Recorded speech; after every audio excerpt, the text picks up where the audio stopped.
there and welcome to the channel. It is July and that means for the UK summer is officially over. Look at the state of that weather, overcast, cold, boring. It also means that the plants are going to be growing too much. Anyway, the point of this video is to show you what jobs that you could be looking at doing in July. So I have kept my hands off the garden for a week or so just to give it something to look at. So let's have a start, and the first thing is going to be a flipping lawn. Look at what Lorna did.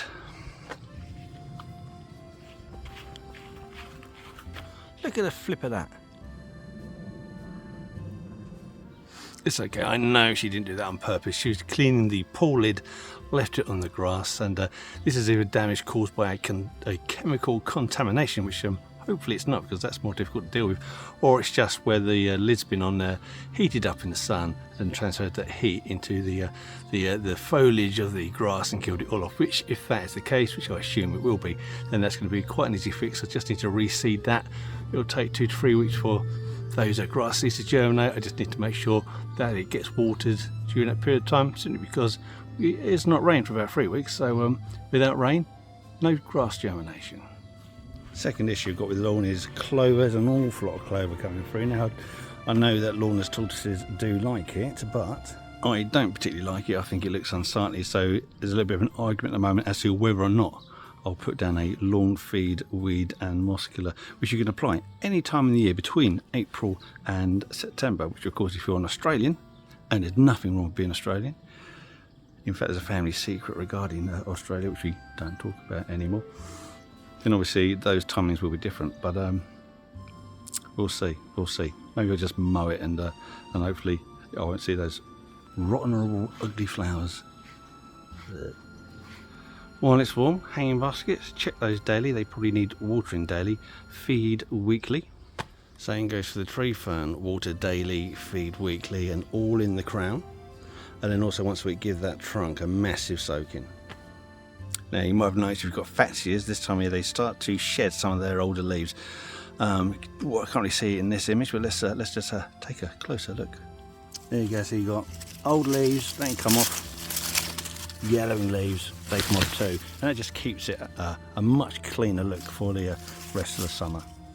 Any camellias that you got planted under trees, especially during periods of drought, these can get very dry. If they get too dry, they can drop their flower bud, which means you won't get flower in the spring. So make sure that you give them a good water down at the base. Just keep an eye out for plants that are sort of leaning over, need a bit of support. Put some canes in there, because if you get a storm or heavy rain, then a lot of these can collapse and they'll damage it, and you lose your lovely ornamental effect. Yeah, fucking flipping roses. Now we do get a lot of seedlings coming out. Always check for weeds in the board, especially if you've got a field behind you, because it just gets blown in. So keep an eye on weeds, because if they're allowed to flower and then seed, you can have loads more weed seeds in the garden. But also keep an eye out for those ornamental seedlings from plants that you actually do want to keep. Two particular plants that we have a lot of seedlings growing in the garden, which I often lift, replant, give to other people, whatever, are these two. We've got the Echiums, Pininana, and you see here there's quite a lot together, and I'm going to need to thin those out, otherwise they'll overcompete and you won't get a big plant. The second is woodland tobacco, Nicotiana sylvestris. Again, that reseeds everywhere, and you want to thin them out, leave the big specimens so you get a good display. But every year we get this. We even seem to have a load of what I'm going to say are calla lily seedlings coming through here. If you're not sure what a calla lily looks like, take a look at this. Look at these absolute beauties. And while I'm here, look at that Madonna lily. Oh, I love them.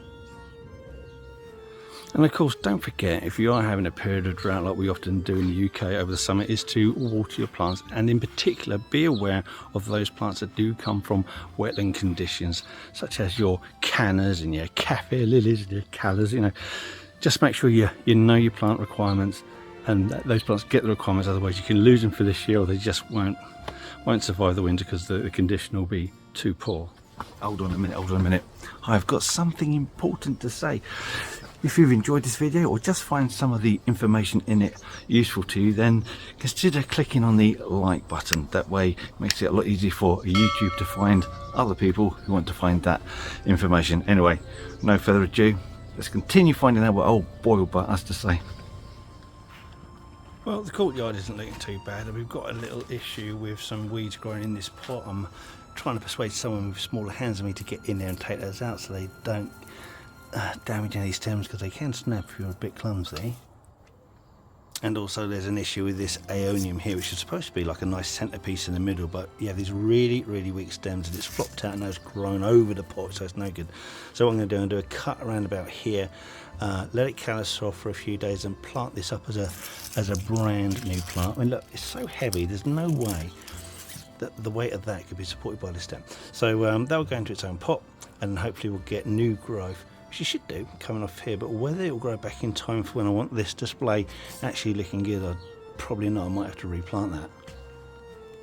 Now the Rugman has been doing well. I mean, you can see it's got flower bud all over it. It's even got lovely flower down there. Let me give you a closer look.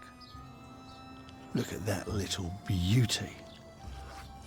Now we still have a bit of a problem with this, but because this plant, or Rugman's and Aturas, are really heavy feeders. Let me show you a bit more in detail. So you see where we've been feeding it recently, and all this new growth is coming out a really lovely green, but still on these old leaves. It's taking its time. They are turning green. They're still a bit yellow in there, but again, more feeding, and hopefully we'll get a plant that's got a decent size in it and a lot more flower buds in it. I really love this one, and the scent is absolutely gorgeous. Now this is the last of the plants that were taken out of the greenhouse that still need to be put into the garden. These have been hardening off under the apple tree for a couple of weeks, protected from the heat of the midday sun. So these are ready to go out into the ground so they can be planted into their final positions, and now we don't need to keep worrying about pot watering every day. Now, yeah, there's one more job. Oh yeah, that is sorting out that Vitis cognitii. Look at it. I mean, it is growing really well, and we've been training it on these struts, but now these side shoots are coming out, they're going to need a bit more support. So I'm either going to have to tie them in with ties or add more wires along to give it a bit more support. Flipping that camera.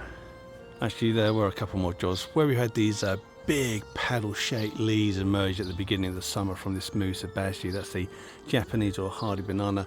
Those earlier storms have wreaked terrible damage on these old leaves. So what I'm going to do, I want to take these old ones off and just keep all the good ones on. I mean, chances are we'll get another storm, but in the meantime, at least it'll give a more ornamental effect if I take these knackered ones off.